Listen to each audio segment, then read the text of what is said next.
Hello students, class 12th के chapter first ठोस अवस्था में आज जिस टॉपिक के बारे में हम डिस्कस करेंगे वो है ठोसों के वैद्युतीय गुण। ठीक है, इलेक्ट्रिकल प्रॉपर्टीज ऑफ सॉलिड। और सबसे पहले जिन्होंने चैनल को सब्सक्राइब नहीं किया है कर लेंगे। और देखिए, तो आप जानते हैं कि सॉलिड को, ठीक है, ठोस को उनके वैद्युतीय गुणों के आधार पर 3 भागों में बांटा गया है।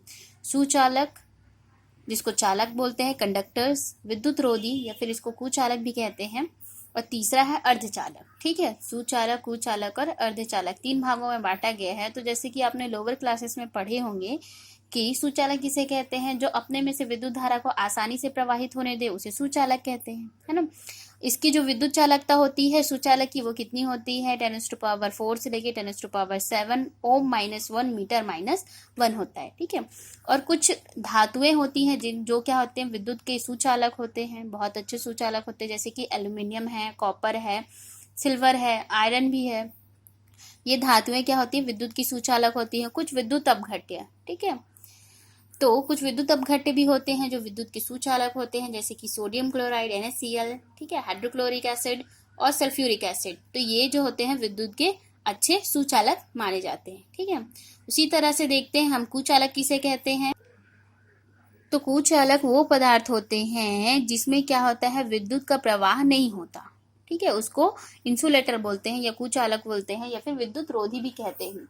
और इनका जो विद्युत चालकता है वो 10⁻⁻20 से 10⁻10, ठीक है, ओम -1 मीटर -1 होता है। और इसमें जो विद्युत के कुचालक है, इसमें कुछ धातु आते हैं जैसे कि फास्फोरस है, सल्फर है, और इसके साथ साथ कुछ विद्युत अपघट्य जिनमें विद्युत का चालन नहीं होता है। तो यूरिया और सुक्रोज ऐसे विद्युत अपघट्य है जिसमें विद्युत का चालन नहीं होता है। ठीक है, ये तो हो गया कुचालक। अब देखते हैं अर्धचालक किसे कहते हैं।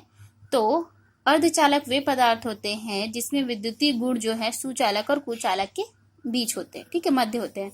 मतलब अर्धचालक में आंशिक रूप से विद्युत धारा जो है प्रवाहित होगी, ठीक है, आंशिक रूप से, तो इसको अर्धचालक कहते हैं। जैसे कि सिलिकॉन और जर्मेनियम क्या है, अर्धचालक के उदाहरण है। ठीक है, ये तो हो गया जिसको हम पहले से भी जानते थे इन सब की परिभाषा को। अब हमको सुचालक, कुचालक और अर्धचालक की परिभाषा को बैंड सिद्धांत के आधार पर पढ़ना है। ठीक है, आज का जो हमारा मेन है वो यही से स्टार्ट है कि सुचालक और कुचालक को हमको बैंड थ्योरी के सिद्धांत के आधार पर समझाना है ना। तो उसको हम कैसे समझाएंगे। ठीक है, तो बैंड थ्योरी, जैसे कि आप जानते हैं कि जब 2 परमाणविक कक्षक, है ना, आप लोग 11th में पढ़े होंगे, 11वीं में, कि जब 2 परमाणविक कक्षक एक दूसरे के साथ संयोग करते हैं, मतलब कि अतिव्यापन करते हैं, तो समान संख्या में आणविक ऑर्बिटल्स का निर्माण होता है। ठीक है, आणविक कक्षक का निर्माण होता है, और जो आणविक कक्षक होता है उसमें ऊर्जा में थोड़ा बहुत अंतर होता है। ठीक है, और उसी को क्या कहते हैं, ऊर्जा स्तर कहते हैं। मतलब बॉन्डिंग ऑर्बिटल पढ़े होंगे, नॉन बॉन्डिंग ऑर्बिटल पढ़ेंगे। एक कक्षक की ऊर्जा कम होती है और एक कक्षक की ऊर्जा क्या होती है, अधिक होती है ना।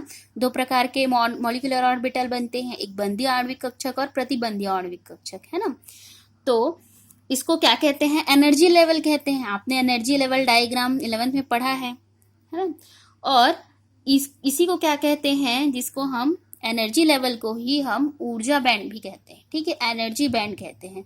और इसी एनर्जी बैंड के आधार पर हमको सुचालक, कुचालक और अर्धचालक पढ़ना है। ठीक है, तो ये आपको कुछ डायग्राम्स दिख रहे होंगे जिसमें जो नीचे वाले भाग हैं वो भरे हुए दिख रहे हैं और जो ऊपर वाला भाग है वो खाली दिख रहा है। ठीक है, तो जिसमें जो भरे वाले होते हैं, ठीक है, जो पूरी तरह से भरे हुए हैं, जो बैंड पूरी तरह से भरा हुआ दिखाई देता है, वो है वैलेंस बॉन्ड। ठीक है, उसको वैलेंस बॉन्ड बोलते हैं, संयोजी बैंड। ठीक है, और जो खाली वाला है उसको बोला जाता है चालन बैंड, इसको कंडक्टिंग बैंड्स भी कहते हैं। तो इस तरह के 2 बैंड हैं। तो इसमें हमको बताना है सुचालक, कुचालक और अर्धचालक क्या है। तो आप जैसा कि देख रहे हैं, जो पहला वाला डायग्राम है, इसमें संयोजी बैंड और चालन बैंड के बीच में कोई भी गैप नहीं है। मतलब दोनों आपस में क्या है, जुड़े हुए हैं, दोनों बैंड आपस में जुड़े हुए हैं। तो इसमें क्या होगा कि इसके जो भरे हुए जो बैंड है, संयोजी बैंड से इलेक्ट्रॉन क्या हो सकते हैं, आसानी से चालन बैंड की ओर जा सकते हैं, है ना, आसानी से जा सकते हैं, मतलब विद्युत धारा का प्रवाह भी आसानी से हो जाएगा। और जिसमें विद्युत धारा का प्रवाह आसानी से हो जाता है उसे हम क्या कहते हैं, सुचालक। तो ये पहला किसको प्रदर्शित कर रहा है, सुचालक को, ठीक है। तो इसमें तो आप क्या लिखोगे, इसमें बैंड के आधार पर अगर आपको बोला गया कि सुचालक कुचालक की परिभाषाएं लिखिए, तो इसमें क्या लिखना है सुचालक में, कि इसमें संयोजी बैंड और चालन बैंड के बीच में कोई भी ऊर्जा अंतराल नहीं होता, एनर्जी गैप नहीं होता, जिसके कारण से संयोजी बैंड के जो इलेक्ट्रॉन है वो आसानी से चालन बैंड की ओर जा सकते हैं और विद्युत धारा का प्रवाह भी आसानी से हो सकता है। तो इसे क्या कहेंगे, सुचालक कहेंगे, ठीक है। सेकेंड वाला डायग्राम जिसमें आप देख रहे हैं कि ये जो वैलेंस बैंड है, ठीक है, जो संयोजी बैंड है वो थोड़ा सा भरा हुआ है, फिर यहाँ पे खाली है, फिर उसके बाद थोड़ा संयोजी बैंड है, फिर उसके बाद थोड़ा सा खाली है, ठीक है। तो इसमें अति व्यापन हुआ है, इसमें क्या है, संयोजी बैंड जो है चालन बैंड से क्या हुआ है, घिरा हुआ है। इसमें भी क्या हो सकता है कि जो इलेक्ट्रॉन है वो आसानी से मूव कर सकते हैं, है ना, गैपिंग नहीं है, ये जो क्या है आपस में ही जुड़े हुए हैं, पर यहाँ पे क्या है, थोड़ा सा भरा हुआ है, फिर ये चालन बैंड है, फिर संयोजी बैंड है, फिर चालन बैंड है, अति व्यापन किया है एक दूसरे के साथ, ठीक है, क्रिया कर लिया है। तो इसमें भी क्या होगा, इलेक्ट्रॉन जो है आपस में मूव कर सकते हैं, ठीक है, यहाँ से यहाँ जा सकते हैं। तो इसमें भी जो है विद्युत धारा का प्रवाह आसानी से हो जाएगा, तो ये भी क्या हो जाएगा, सुचालक होगा। जो थर्ड डायग्राम आप लोग देख रहे हैं, इसमें जो संयोजी बैंड है और ये चालन बैंड, इनके बीच में थोड़ा सा गैप दिख रहा है। तो जब संयोजी बैंड और चालन बैंड के बीच में जो अंतराल पाया जाता है, जो अंतराल होता है उसको फॉरबिडन गैप कहते हैं, ठीक है। इसको परिभाषा को याद रखिएगा, नोट कीजिएगा, इसको नोट कीजिएगा जरूर कि संयोजी बैंड और चालन बैंड के बीच में जो गैप होता है उसको फॉरबिडन गैप कहते हैं, है ना। तो आप देख रहे हैं कि इन दोनों के बीच में जो गैपिंग है बहुत कम है।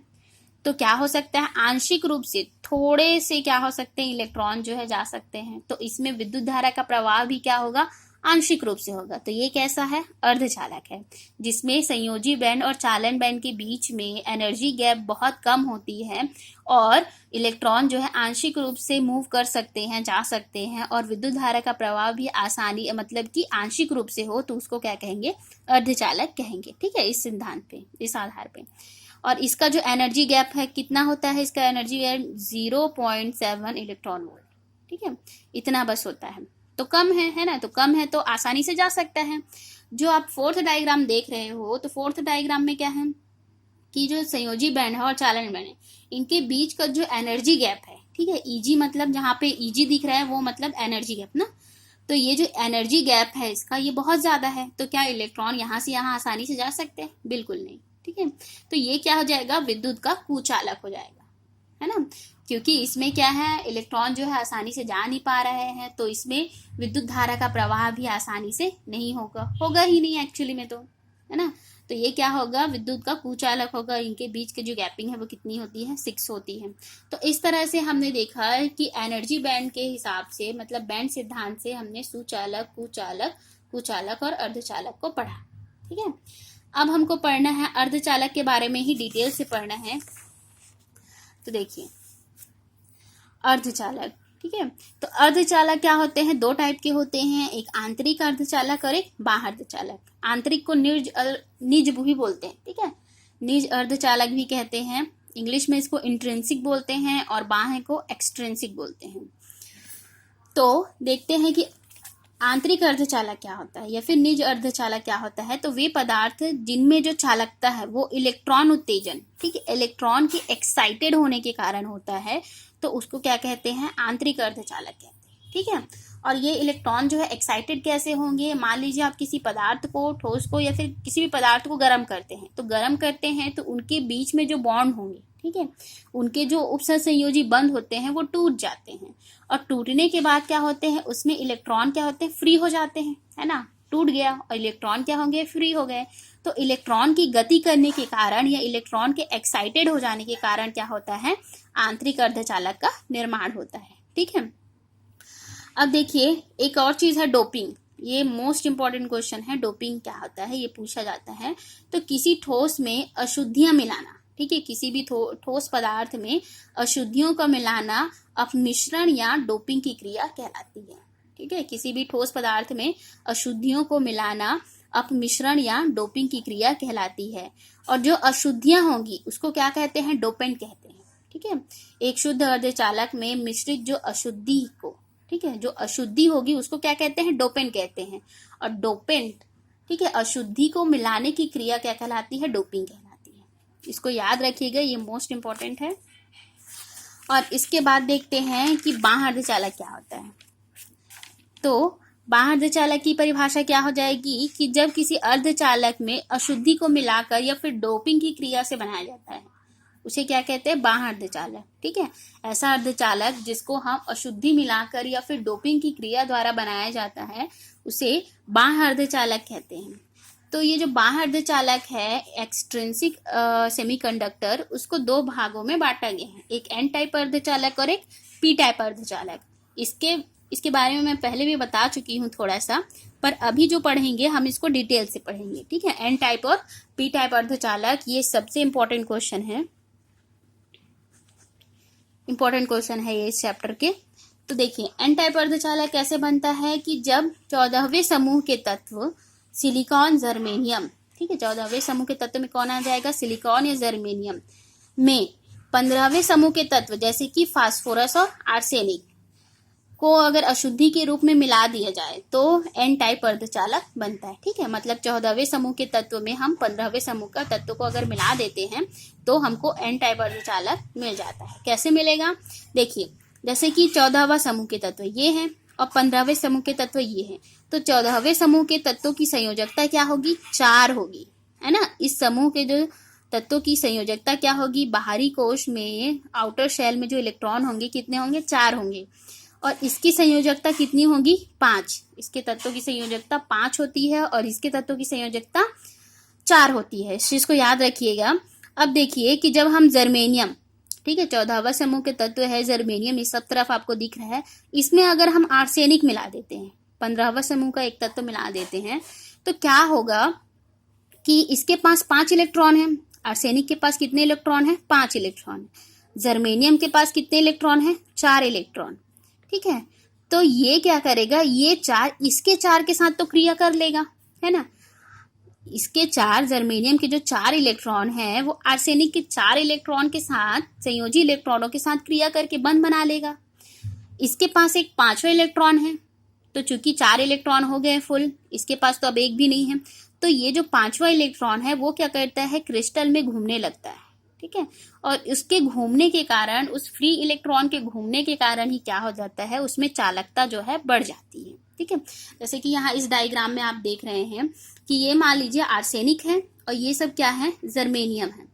तो इसने क्या किया, ये इसके चारों के साथ तो क्रिया कर लिया, आर्सेनिक ने क्या किया, चारों के साथ क्रिया कर लिया, पर इसके पास तो 5 इलेक्ट्रॉन है, तो अब इसके साथ क्रिया करने के लिए एक भी खाली नहीं है, तो ये क्या करेगा, ये फ्री इलेक्ट्रॉन रहेगा, है ना।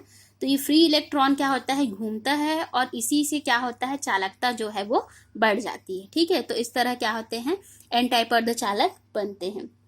और एक और बात है कि जो एन टाइप अर्धचालक होता है उसमें जो इलेक्ट्रॉन की संख्या है वो होल की संख्या से बड़ा होता है।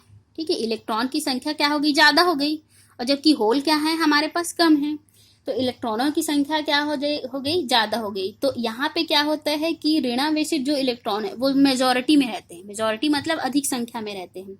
तो मेजॉरिटी क्या होती है, आवेश का, इलेक्ट्रॉन मेजॉरिटी क्या हो गया, आवेश का वाहक हो गया, और इसीलिए ऋणावेशित इलेक्ट्रॉन ही क्या होते हैं, विद्युत वाहक होते हैं। अतः इसको क्या कहा जाता है, एन टाइप अर्धचालक कहा जाता है, मतलब निगेटिव, एन मतलब निगेटिव, है ना।